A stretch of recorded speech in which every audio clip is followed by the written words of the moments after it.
At 11:47 p.m. on the 17th of July, 1868, the town of Westville, Indiana, was asleep. The summer night was warm and still. The last lamplighter had made his rounds 2 hours earlier. Dogs rested in the dust. On Main Street, the blacksmith's forge had been banked for the night. The fire was covered with ash and dampened down, as it had been every night for the past 12 years. The smith, Samuel Granger, had gone home to his cottage 2 blocks north. Everything seemed normal. Only a few minutes later, something was off. At 11:52 p.m., a widow named Martha Klein, living 2 doors east of the forge, smelled smoke. She opened her front window and saw a thin ribbon of orange light licking the roof of the forge. She ran to the street and began shouting. By 11:55 p.m., 3 other neighbors were awake. They saw flames rising from the eaves. The fire had already spread from the forge's chimney into the wooden shingles. At 11:57 p.m., the town's fire bell was rung by the night watchman. He pulled the rope with both hands, the clanging echoing across the town square. At midnight, the entire roof of the forge was ablaze. The fire jumped to the dry wooden boardwalk that connected the forge to the general store next door. By 12:04 a.m., both buildings were fully involved. The general store held barrels of kerosene and lamp oil. At 12:07 a.m., the first of those barrels exploded. The sound was heard a mile away. Embers shot into the sky and rained down onto neighboring rooftops. At 12:11 a.m., the roof of the hotel caught fire. At 12:15 a.m., the livery stable went up. Horses screamed, kicked their stalls, but many could not be freed in time. By 12:28 a.m., the fire had consumed the entire east side of Main Street. What happened? The fire that destroyed Westville's business district was not an act of God. It was a failure of a system that had worked reliably for generations. The blacksmith's forge was the most important shop in town, but its very importance bred a dangerous complacency. Samuel Granger had built the forge himself in 1856. The chimney was made of local brick, laid with lime mortar. Over time, heat cycles caused the mortar to crack. Small fissures formed inside the flue. Granger knew the chimney needed repointing, but he was busy. Orders for plowshares, wagon tires, and horseshoes came in faster than he could fill them. He swept the flue once a month, but he never inspected the brickwork from the outside. On the night of July 17th, a single ember from the banked fire worked its way through one of those unseen cracks. It lodged in a pocket of dry soot between the brick and the wooden roof joist. For hours it smoldered, giving off no smoke visible from below.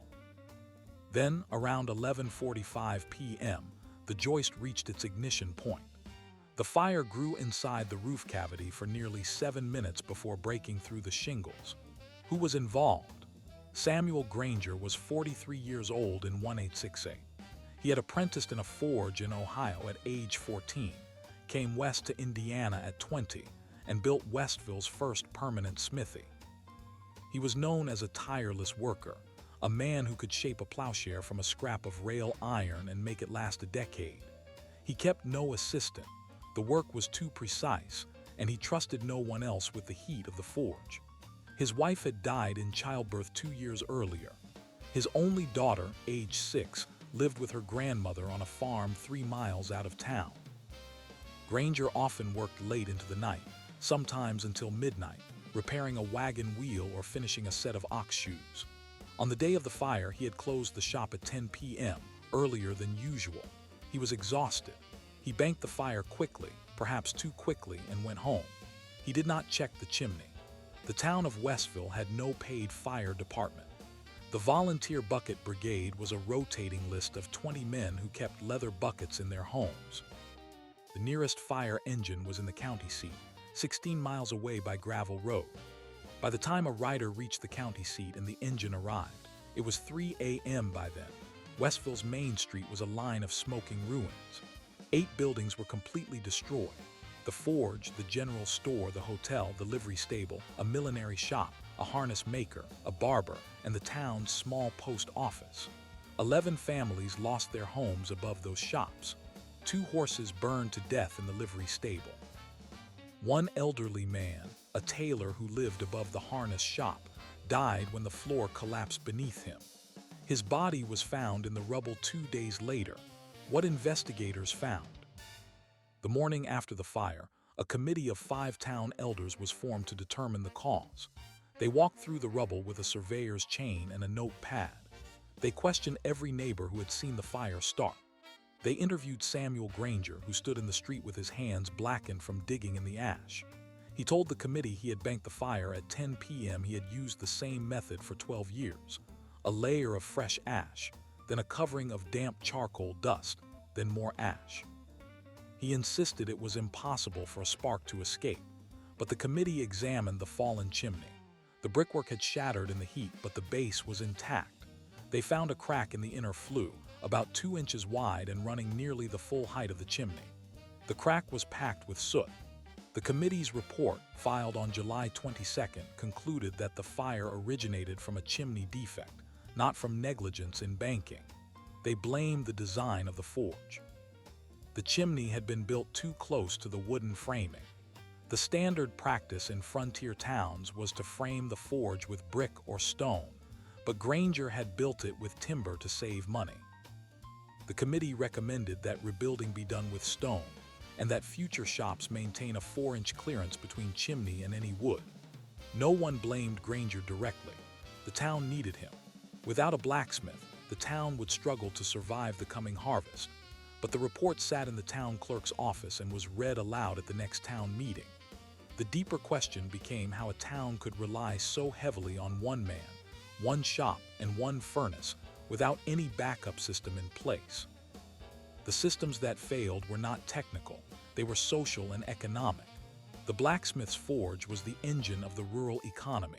It turned raw iron into tools that grew food, shod horses that moved people and goods, and repaired machinery that kept the town connected to the outside world.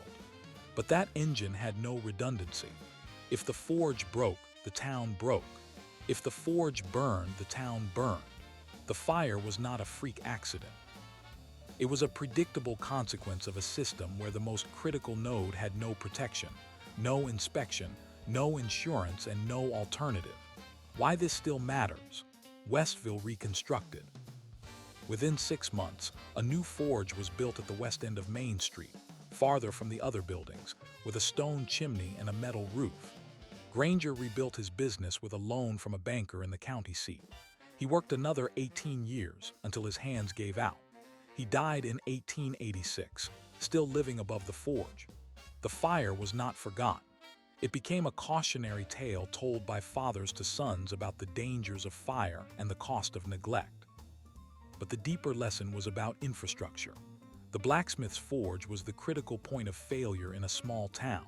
It had no backup, no plan B. The same is true for many essential systems today.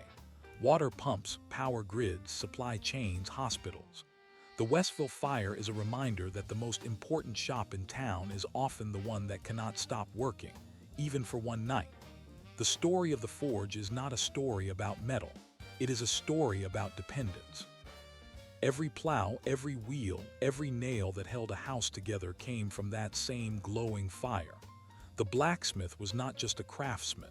He was the keeper of the town's ability to function. When that fire went out, the town went dark. And when it burned, the town burned with it. The blacksmith's forge was not the most important shop in town because it was the biggest or the richest. It was the most important because everything else depended on it. And that dependence, if not managed carefully, could turn a single ember into a catastrophe.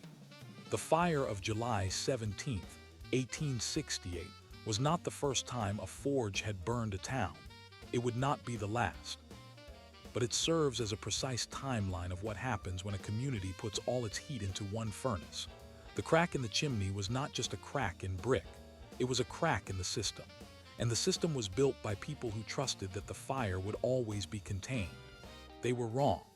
As the weeks passed after the fire, the town's elders debated whether to rebuild the forge at all. Some argued that a steam-powered mill, located outside town, could handle the ironwork.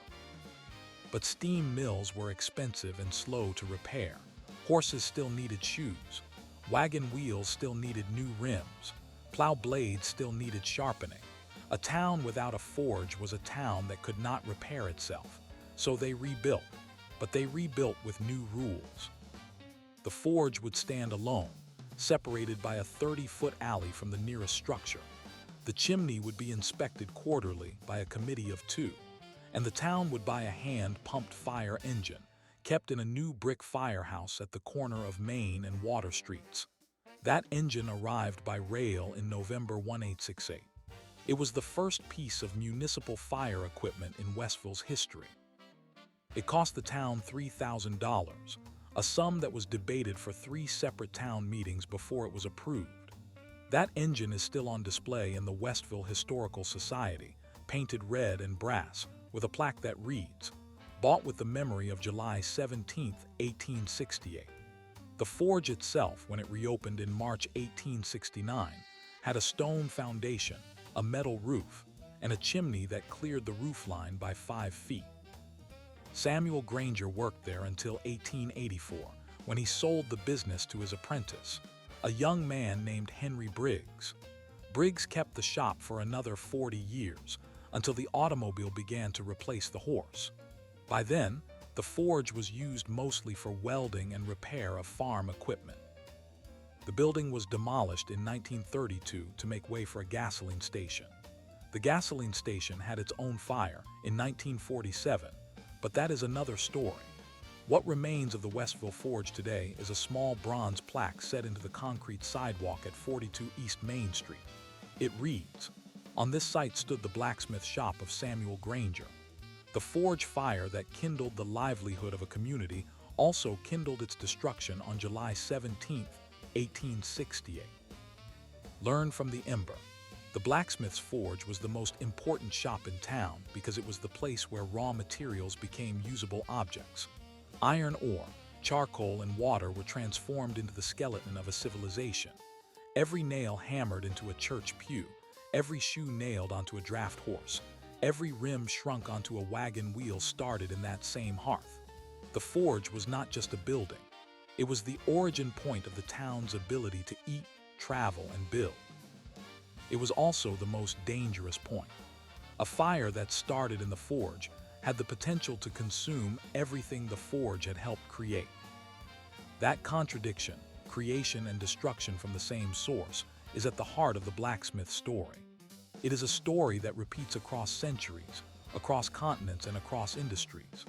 The forge is the original critical infrastructure, and when it fails, everything else fails with it. At 4:15 in the afternoon on the 12th of October, 1889, in the town of Millbrook, New York, a massive explosion ripped through the blacksmith shop of Jacob H. Turner. The sound was heard 2 miles away. Windows shattered in 3 adjacent buildings.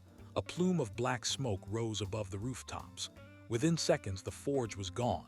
What remained was a crater 6 feet deep and 20 feet across, filled with splintered timber, twisted iron, and the body of Jacob Turner himself. He had been standing at the anvil, hammer in hand, when the forge fire exploded. The blast threw him through the rear wall. He died before he hit the ground. What happened?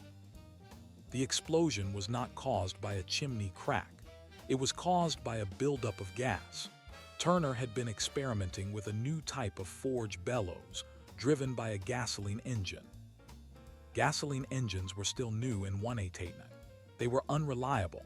They leaked. Turner had installed the engine in a small shed attached to the forge. The engine was poorly ventilated. Gasoline vapors collected in the low space beneath the forge floor. When Turner lit the forge fire, a spark jumped from the hearth to the pooled vapor. The explosion was instantaneous. The fire that followed consumed the wooden shed and spread to the stable next door, but was contained before it reached the main street.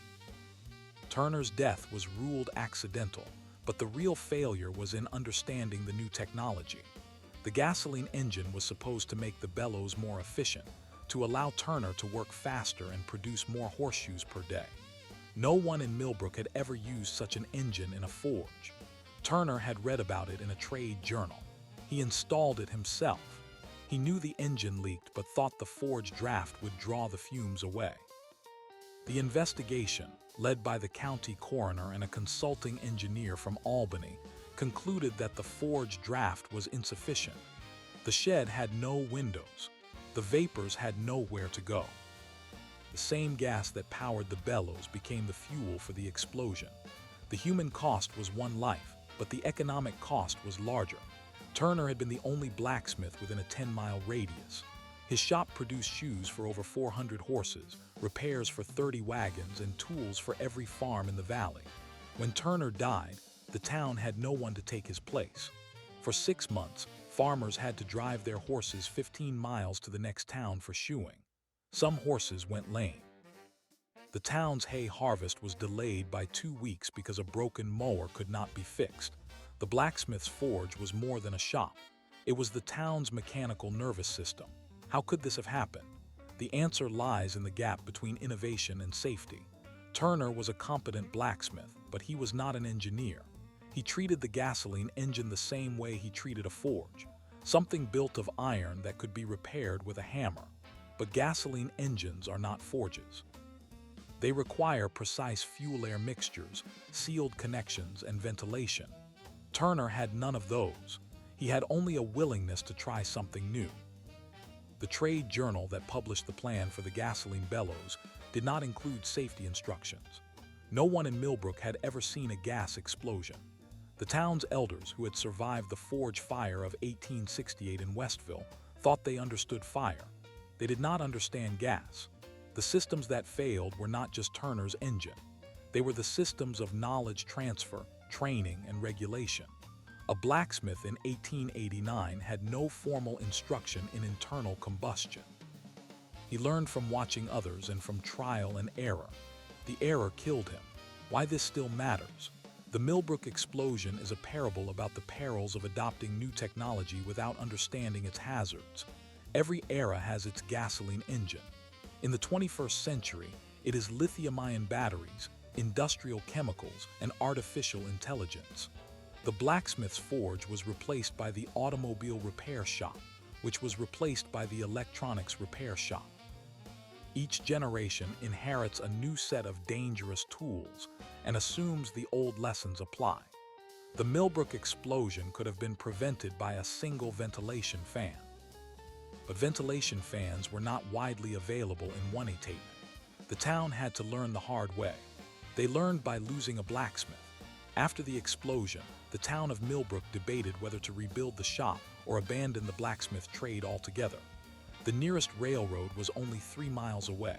Some argued that farmers could simply ship their tools to the city for repair. But the delay was too long.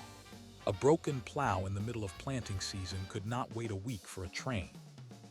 The town voted to rebuild. A new forge was constructed in the same location, but with a brick shed for the engine, a concrete floor, and a ventilation grate that was 3 feet wide. The gasoline engine was replaced with a steam engine, which was safer if more expensive. The new forge opened in April 1890, operated by Turner's younger brother, George. George Turner had no experience with gasoline engines. He never touched one. The steam engine ran for 33 years without incident. The forge closed in 1923, when the automobile finally made the horse obsolete. The building was converted into a garage. The garage had its own fire in 1937, but that too is another story. What remains of the Millbrook Forge today is a single horseshoe nailed above the door of the garage. The horseshoe was forged by Jacob Turner on the morning of the explosion. It was found in the debris, still hot. It was saved by a neighbor and passed down through 3 generations. The horseshoe is now in the Millbrook Historical Society. A handwritten note accompanies it. The note says, "This shoe was never worn." It was the last thing he made. The story of the forge is a story of dependence on a single point of failure, but it is also a story of how communities adapt. Westville rebuilt with stone and a fire engine. Millbrook rebuilt with steam and ventilation. Both towns learned the hard way that the most important shop in town is also the most fragile. The forge concentrated risk in one building, one furnace, one man. When that man made a mistake, the town paid the price. The mistake was not always negligence. Sometimes it was ignorance. Sometimes it was ambition. Sometimes it was the simple failure to imagine that the thing that gives life can also take it. The blacksmith's forge was not the only critical infrastructure in a frontier town. There were also the grist mill, the sawmill, the general store, the church.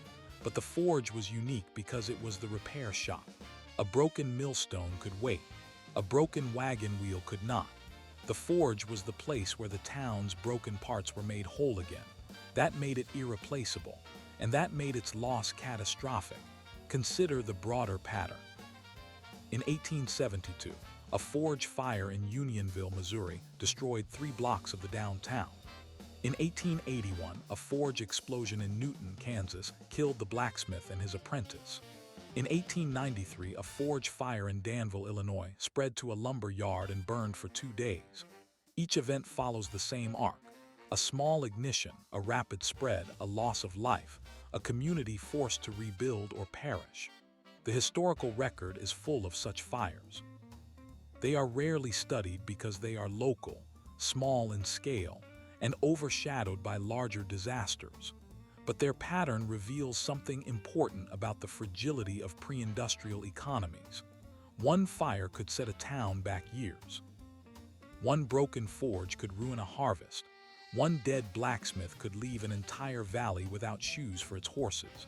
The systems that should have prevented these events were minimal. Building codes were rare. Fire departments were volunteer and had no equipment. Insurance was expensive and often unavailable in rural areas. The blacksmith's forge was the most important shop in town, but it was also the most unprotected. The town relied on the blacksmith's skill to keep the fire safe. When that skill failed, the town failed. What investigators found after the Millbrook explosion was not a single cause but a chain of causes. The gasoline engine was new. The ventilation was inadequate. The building was wood. The fire department had no hose. The nearest water source was a well that could only supply 2 buckets at a time. The coroner's report listed the cause of death as blast injury, but the root cause was a community that did not understand the technology it had invited into its midst. The deeper question becomes, how do we protect the infrastructure we depend on, especially when that infrastructure is run by one person? The answer is not to eliminate risk. The answer is to build multiple layers of defense: training, inspection, separation, and backup. Westville built a fire engine and a stone chimney. Millbrook built a brick shed and a steam engine. Both towns built redundancy into their systems, not by duplicating the forge, but by making the forge safer and the town more prepared. The lessons of these small fires are still relevant. Every critical system has a single point of failure. The task is to find it, understand it, and protect it before it fails. The blacksmith's forge was the most important shop in town because it was the place where the future was forged, one strike of the hammer at a time.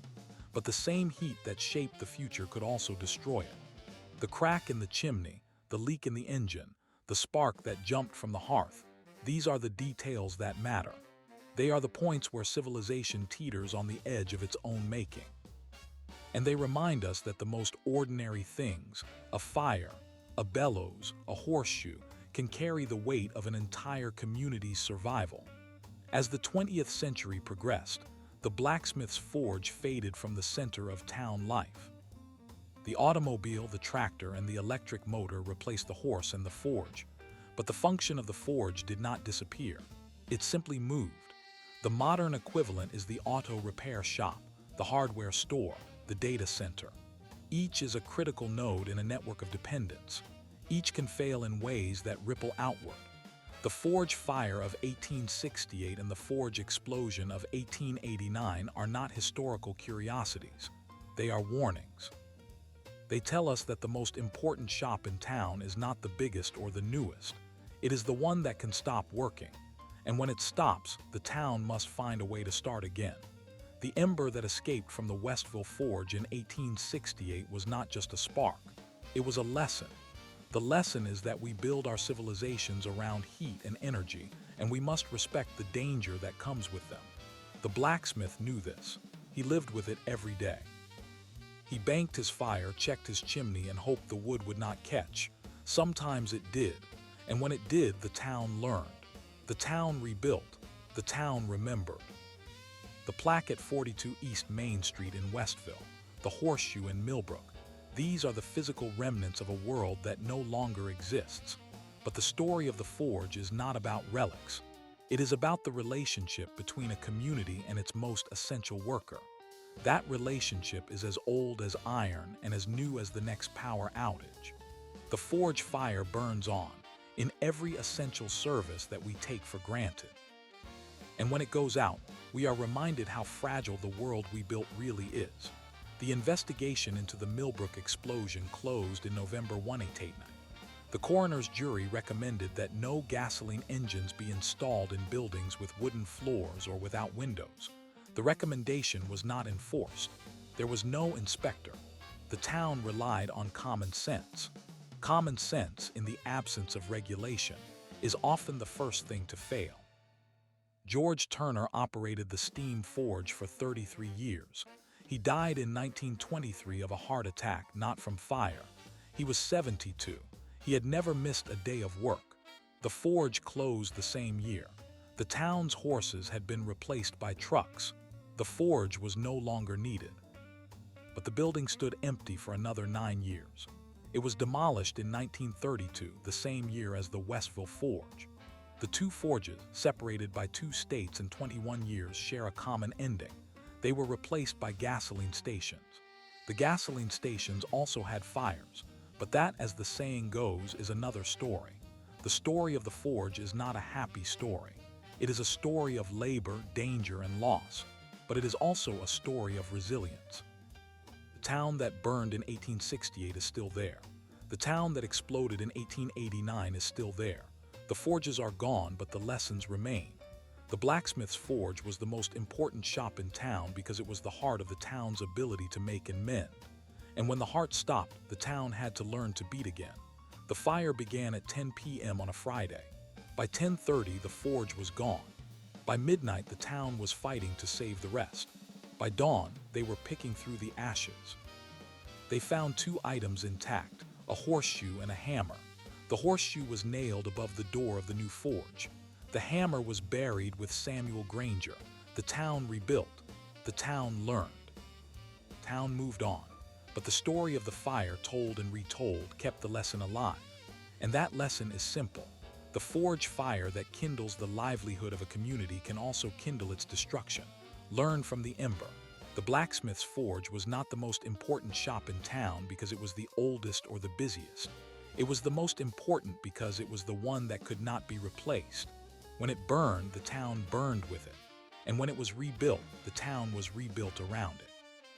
That cycle of creation and destruction, over and over, is the story of the forge. It is the story of every town that ever depended on a single fire, and many towns did. At 2:15 in the afternoon on the 17th of April 1873, a forge fire broke out in the town of Coldwater, Michigan. The forge was owned by a man named Isaac B. Taylor. He had operated the shop for 11 years. The building was a single-story wood structure with a shingle roof. The forge itself was a cast-iron hearth with a coal fire. The day was dry and windy. A spark from the forge landed on a pile of straw near the door. Taylor saw it and tried to stomp it out. The straw caught. The fire spread to a barrel of coal oil. The barrel exploded. The explosion blew out the front wall.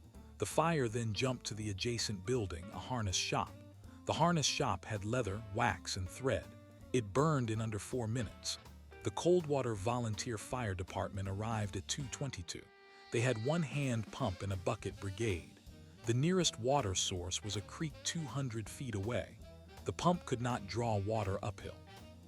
The fire spread to a grocery store, a drugstore, and a hotel. By 3, the entire block was burning. The wind shifted at 3:10 and pushed the fire toward the town square. The courthouse caught at 3:15. The jail caught at 3:18. The prisoners were released before the roof collapsed. The fire burned until 6 that evening. When it was over, 37 buildings were destroyed. 2 people died, a harness maker named Thomas Keene and a young boy named Arthur Miller, who had been helping his father salvage goods from the drugstore. Investigators arrived the next morning. They found the origin in the forge. The cause was listed as a spark from the hearth igniting combustible materials. No negligence was assigned because there were no safety codes. The town had no fire hydrants. The insurance companies refused to pay most claims because the town had no fire ordinance and no fire break. Coldwater rebuilt, but it took 4 years. The new buildings were brick. The forge was rebuilt in stone.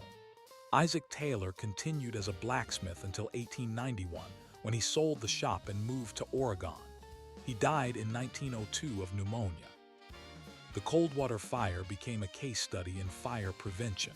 Town councils in Michigan began requiring brick walls and fire lanes after that day. How could a single spark, a barrel of oil, and a dry afternoon destroy a town?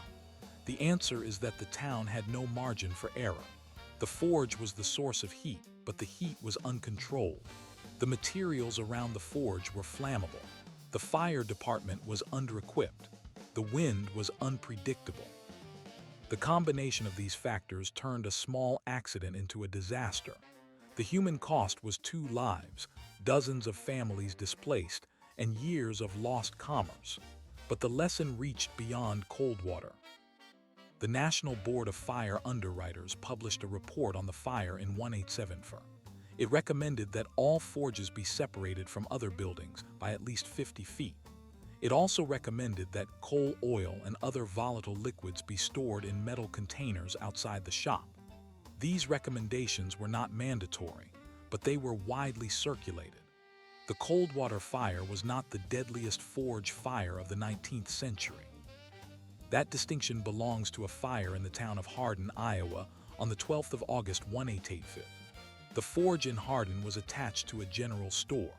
The fire began at 9 in the evening. The forge had been banked for the night, but a piece of coal had fallen out of the ash pit and rolled against a wooden post. The post smoldered for 2 hours before catching flame. By the time the fire was discovered, the post had burned through and the roof was on fire. The general store contained barrels of kerosene, gunpowder, and liquor. The fire reached the gunpowder at 11:10. The explosion leveled the block. 10 people died. Most were in a boarding house next door. The coroner's report noted that the forge had no fireproof floor and the ash pit was not enclosed. The town of Hardin never recovered. The population declined from 400 to under 100 within a decade. The forge was never rebuilt. The Hardin fire illustrates the most dangerous failure mode of the forge, the smoldering ember. A forge could appear dead but still contain enough heat to ignite after hours. Blacksmiths knew this. They used ash pits and metal covers. But the knowledge was not always practiced. In Hardin, the blacksmith had been drinking. He had forgotten to cover the ash pit. He was later charged with involuntary manslaughter but acquitted. The jury cited a lack of clear regulation. The state of Iowa passed a law in 1886 requiring all forges to have a fireproof enclosure around the ash pit. The law was enforced sporadically. Forge fires continued. From 1865 to 1900, the United States recorded at least 48 major forge fires, defined as fires that destroyed the forge and at least one adjacent building. The average loss was 8 buildings and 2 deaths. The most common cause was a spark or ember landing on flammable material. The second most common cause was the ignition of coal, oil, or gasoline. The third most common cause was a chimney fire. Chimney fires occurred when creosote built up inside the flue. Creosote was a byproduct of burning coal and wood. It could ignite at high temperatures. Once a chimney fire started, it could crack the chimney, send sparks onto the roof, and burn down the building. Blacksmiths were supposed to clean their chimneys regularly, but many did not. The forge fire in the town of Ridgeway, Pennsylvania on the 3rd of February 1892 was caused by a chimney fire. The blacksmith Peter Hosser had not cleaned his chimney in 2 years. The creosote layer was 3 inches thick. The fire started at 5 in the morning while Hosser was lighting the forge. He opened the damper and the rush of air caused the creosote to ignite. The chimney exploded. The forge roof caught fire. The fire spread to the blacksmith's home next door. His wife and 2 children died. Hosser survived but was badly burned. He was found negligent by the coroner's jury. He lost his shop and his family.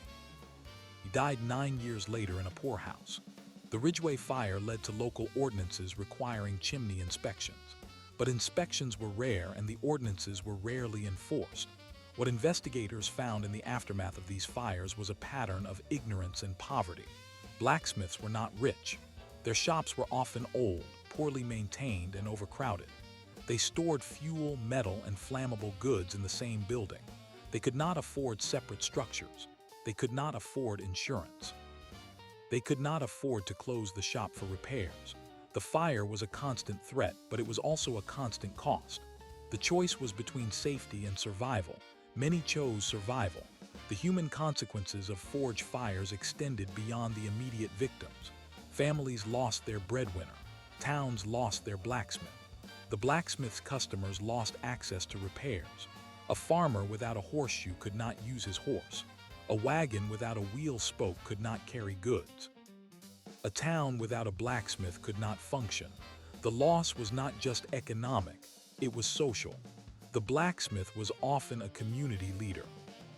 He served on town councils, volunteered as a firefighter, and lent tools to neighbors. His death or displacement left a hole that could take years to fill. The forge fire in the town of Mount Hope, New York, on the 17th of June 1898, killed the blacksmith and his apprentice. The blacksmith, Ezra Thompson, was 63 years old. He had operated the forge for 39 years. He was the town's mayor, fire chief, and church deacon. The fire began when a horse kicked over a lantern. The lantern broke and ignited a pile of hay. Thompson and his apprentice, a 17-year-old named Samuel Finch, tried to contain the fire with buckets of water. They could not. The fire spread to the bellows. The bellows were leather and full of air. They exploded. The explosion ruptured the coal bin. The coal bin ignited. The temperature rose rapidly.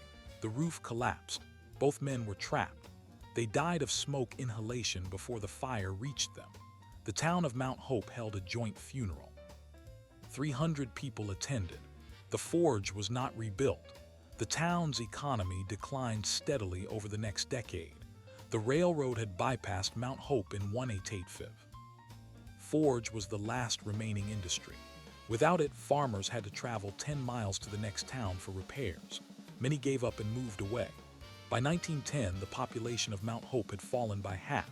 The town became a ghost town by 1910. The forge fire did not cause the decline, but it accelerated it. The town depended on the forge, and when the forge died, the town died with it.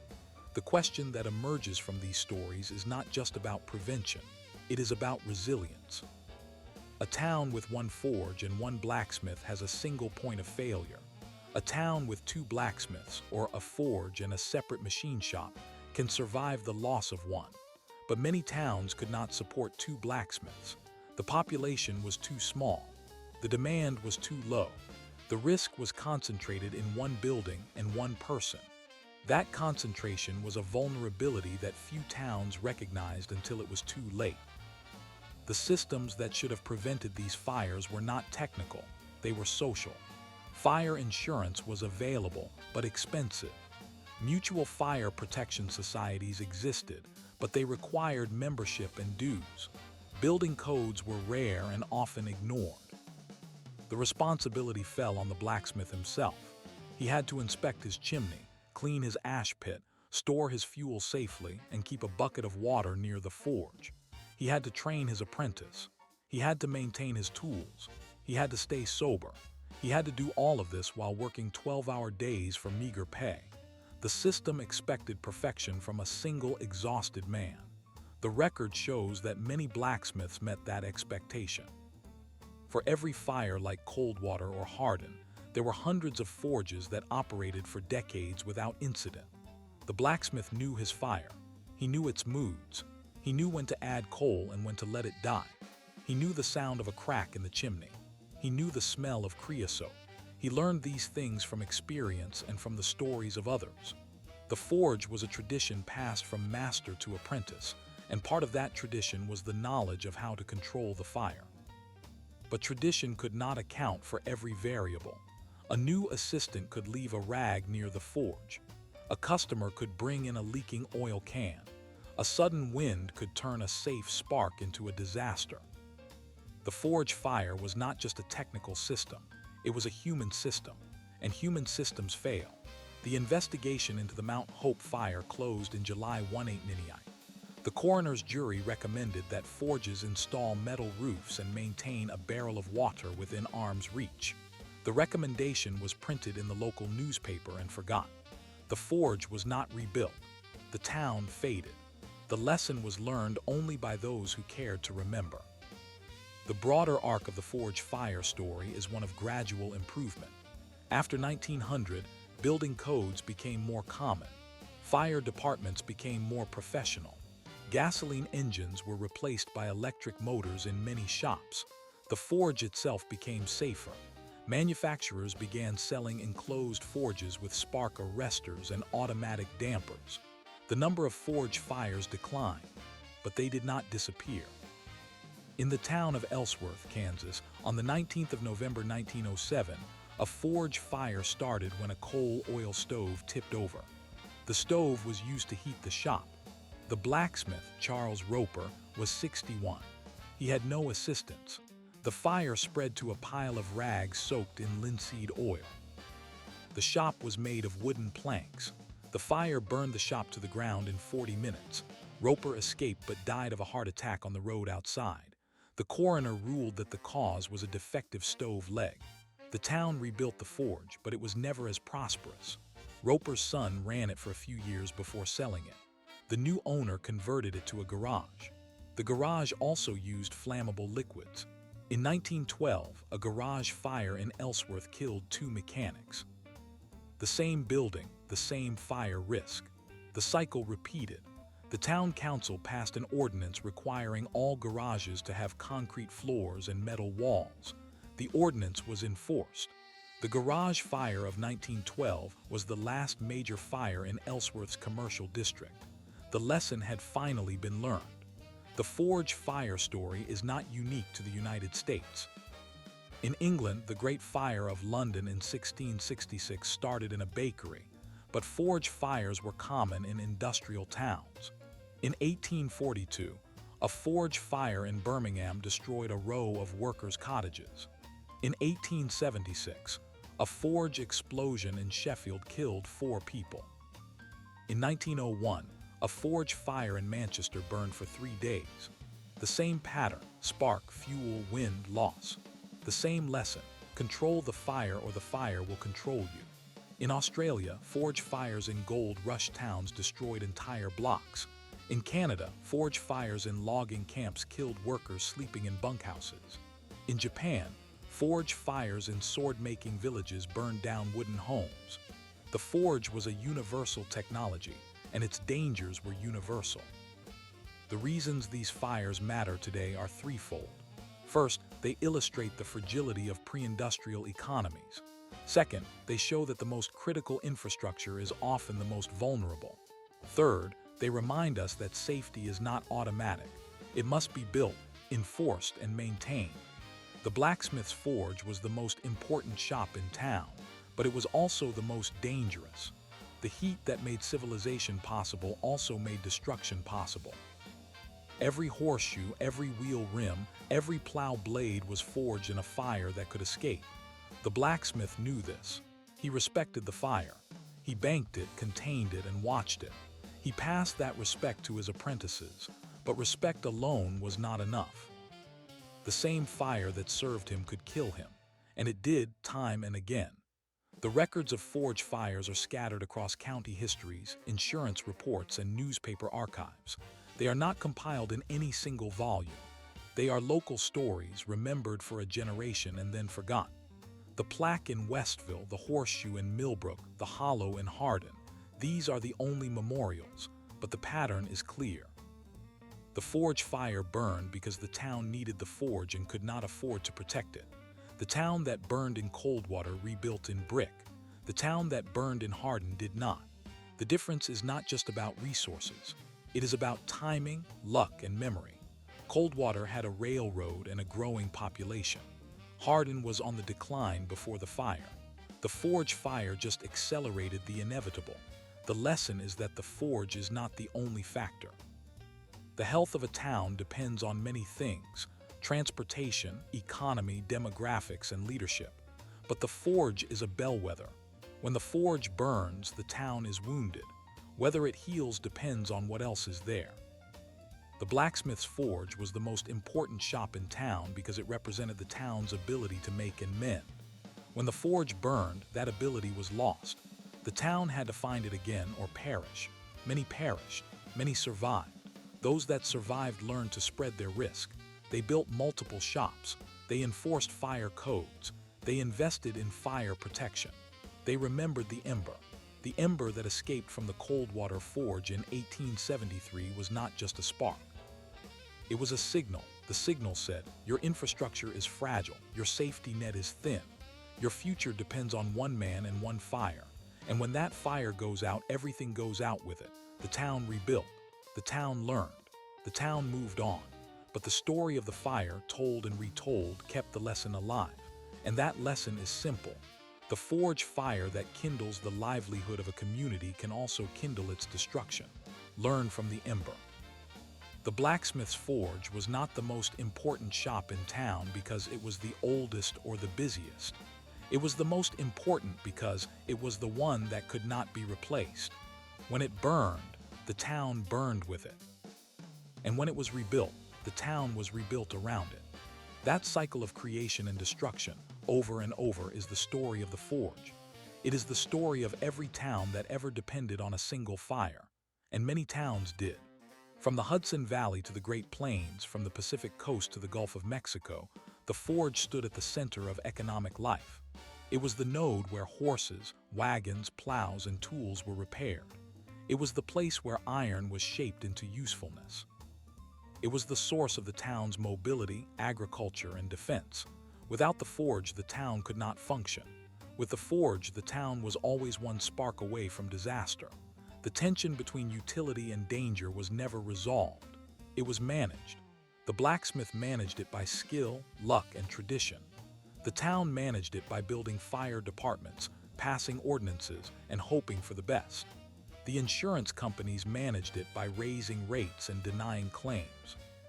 The balance held most of the time. When it failed, the cost was measured in lives, homes, and futures. The forge fire of 1868 in Westville left a scar that took a generation to heal. The forge explosion of 1889 in Millbrook left a wound that never fully closed. The forge collapse of 1893 in Danville left a hole in the town center that was never filled. The forge fire of 1873 in Coldwater left a lesson that spread to other towns. The forge fire of 1885 in Hardin left a ghost town. The forge fire of 1892 in Ridgeway left a widower and a poorhouse. The forge fire of 1898 in Mount Hope left a cemetery and a memory. Each of these fires was caused by a simple failure, a spark, a crack, a leak, a lapse. Each could have been prevented. Each was not prevented because the system did not account for human error. The system relied on the blacksmith to be perfect. He was not. He was human. He was tired. He was poor. He was sometimes careless. He was sometimes unlucky. The forge fire is the story of that human imperfection meeting the unforgiving power of fire. It is the story of a community that depended on one person to manage that power. It is the story of what happens when that person fails. The forge fire is also the story of resilience. Communities rebuilt. They changed, they grew, they learned. The forge fire did not end the town. In many cases, it made the town stronger. The town that rebuilt in brick was harder to burn. The town that passed a fire code was harder to destroy. The town that remembered the ember was harder to surprise. The blacksmith's forge was the most important shop in town. It remains a symbol of the essential and the fragile. Every town still has an equivalent. Every town still depends on something that can break. The forge reminds us that dependence is vulnerability, and vulnerability demands respect. The fire began at a moment, spread in minutes, and was over in hours, but its effects lasted years. The blacksmith's forge burned. The town burned. The town rebuilt. The town remembered. And the lesson passed from generation to generation was this: the most important shop in town is the one that can stop working. Protect it, because when it goes, everything goes. At 11:32 p.m. on the 16th of September 1842, in the gun quarter of Birmingham, England, a forge fire began. The building was 3 stories tall, constructed of timber and brick. The blacksmith had finished for the night, but the coals were still hot. A stray ember landed on a pile of wood shavings. Within minutes, the flames reached the roof. The fire spread to the adjacent workers' cottages, which were built from the same combustible materials. By midnight, the entire row was engulfed. What happened? The gun quarter was the industrial heart of Birmingham. Forges operated day and night, producing firearms, tools, and hardware. The blacksmith shop at 47 Wharf Street was typical: a ground-floor forge with a chimney, a second-floor storage area for charcoal and iron stock, and a third-floor apartment where the blacksmith and his family slept. The fire started in the forge room. The blacksmith, a man named Thomas Granger, had banked the fire before retiring. He believed the coals would cool overnight, but the draft from a broken window fanned the embers. The pile of shavings had been swept into a corner, left from a long day of filing and fitting. When the ember hit the shavings, the fire grew fast. The first person to notice was a neighbor, Mary Fletcher, who lived 2 doors away. She saw a glow through her window and then heard the crackling. She ran outside and shouted. By the time she reached the forge, the roof was on fire. Thomas Granger and his wife Elizabeth escaped through a rear window, climbing onto a shed roof. They dropped their infant son to a neighbor who caught him. 8 others from the cottages were not so fast. The narrow alleyways between the buildings acted as chimneys, drawing the fire inward. Within half an hour, 12 houses were burning.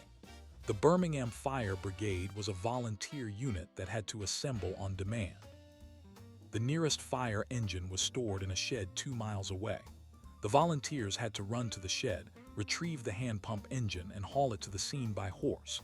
By the time they arrived at 12:45 a.m., the fire had already consumed the forge and 5 cottages. The brigade had only enough water from the nearest well to wet the edges. They could not stop the blaze. They focused on saving the buildings to the north, dousing roofs with buckets. The fire burned until dawn. The investigation began the next morning. The coroner's inquest was held at the Red Lion Inn, a public house a few streets away. Witnesses described the sequence of events. Thomas Granger testified that he had banked the fire as usual, covering the coals with ash. He had checked the chimney and found no cracks. He could not explain how the ember escaped. The jurors examined the forge. They found that the chimney flue had a small gap where mortar had crumbled. That gap, compounded by the broken window, created an unexpected draft. The ember likely fell through the gap, landed on the wood shavings, and ignited. The verdict was accidental death for the 8 victims.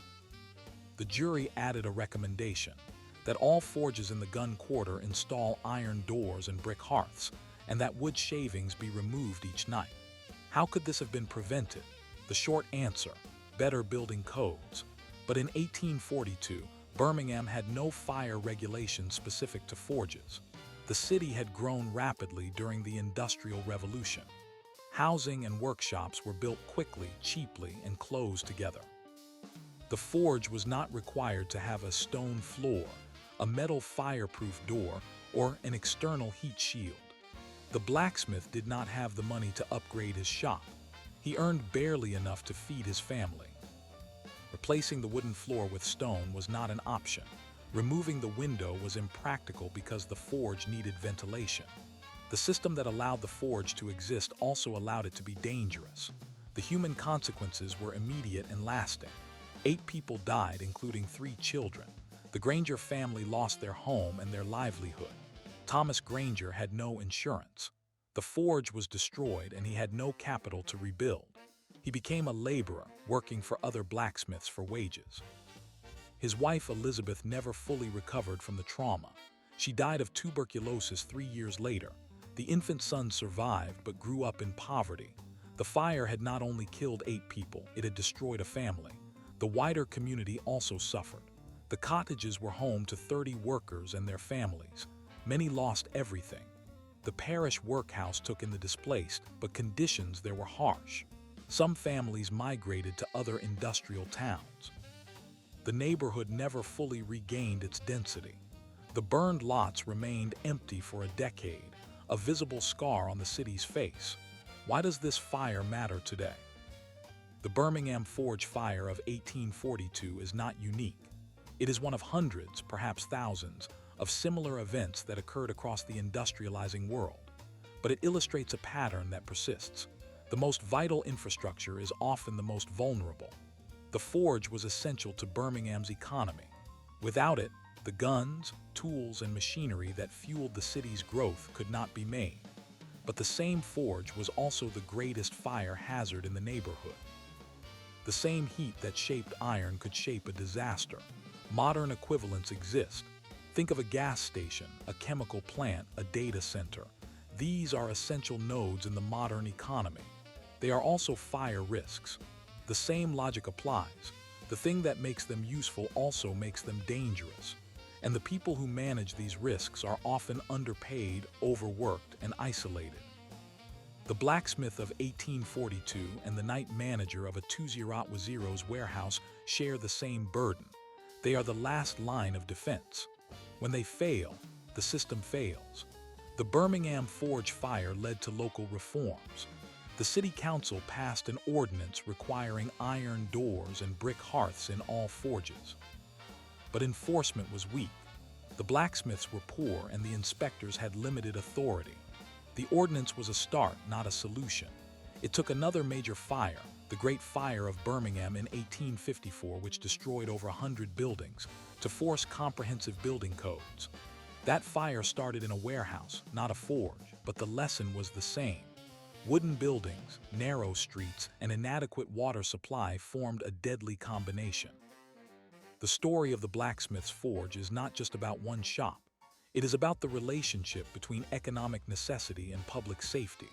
Every town that had a forge had to decide how much risk it was willing to accept. Most towns accepted a lot because the alternative was no forge, no growth, no commerce. The risk was managed by tradition and luck, not by design. And when luck ran out, the fire revealed the truth.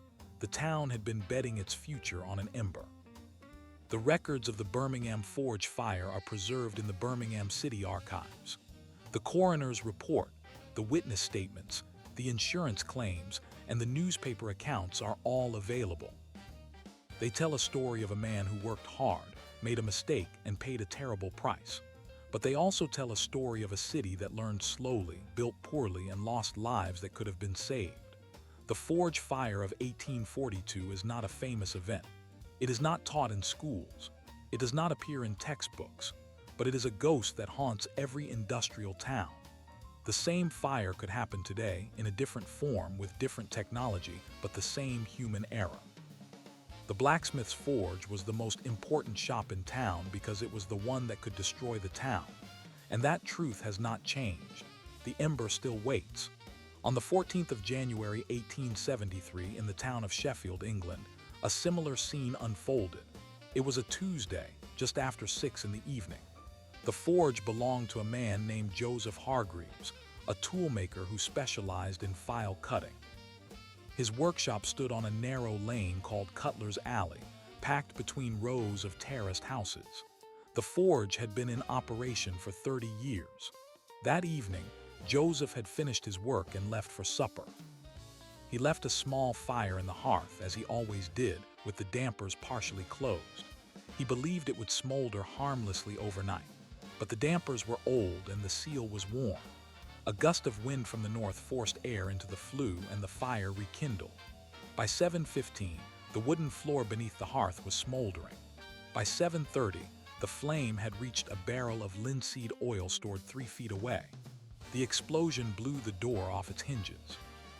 The first person to notice was a butcher's apprentice named William Thorpe, who was closing his shop across the street. He saw a flash of light, then heard the roar. He ran toward the forge and began shouting for help. Within minutes, a crowd gathered. They formed a bucket line from a nearby pump, but the fire had already spread to the roof. The timber frames of the adjoining houses caught fire in sequence. By 8 o'clock, 12 buildings were ablaze. The Sheffield Fire Brigade arrived at 8:10, delayed by a broken wheel on their steam engine. They had to fetch a second engine from a station 3 miles away. By the time it arrived at 8:40, the fire was beyond containment. It burned through the night, destroying an entire block. The investigation that followed revealed a pattern almost identical to Birmingham. The forge had wooden floors, a wooden roof, and no fireproof enclosure for the hearth. The flue was unlined brick with cracks that allowed heat to escape. The linseed oil was stored in an unsealed barrel directly in the path of any spark. Joseph Hargreaves had no insurance. He lost everything. 23 families were displaced. 9 people died, including 4 children. The coroner's verdict was accidental death, with a recommendation that all forges in Sheffield be required to install stone hearths and metal doors. The recommendation was ignored for another 5 years, until a citywide fire in 1878 forced the council to act. What happened in Sheffield was not an isolated incident. It was a repetition of the same era. The blacksmith's forge, the toolmaker's hearth, the ironworker's furnace, they all shared the same risk. The workplace that created value also created danger, and the people who managed that danger were not trained engineers or safety inspectors.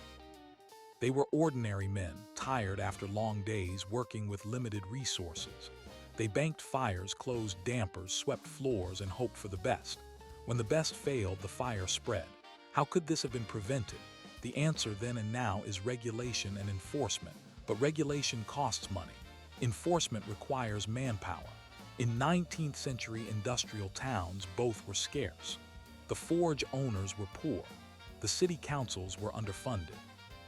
The public accepted risk as the price of progress. The alternative, shutting down the forges, was unthinkable. The economy depended on them. The Sheffield Fire of 1873 is not famous. It is not in textbooks, but it belongs to the same lineage as the Birmingham Fire of 1840. Both fires were caused by the same thing, a human working with fire in a building not designed to contain it, with no backup system. The blacksmith's forge was the most important shop in town precisely because it was the most dangerous. The same heat that shaped the iron could shape the disaster. And the same lesson applies today in every welding shop, every garage, every industrial kitchen, every place where fire is used as a tool. The ember never stops waiting. It only waits for the right moment.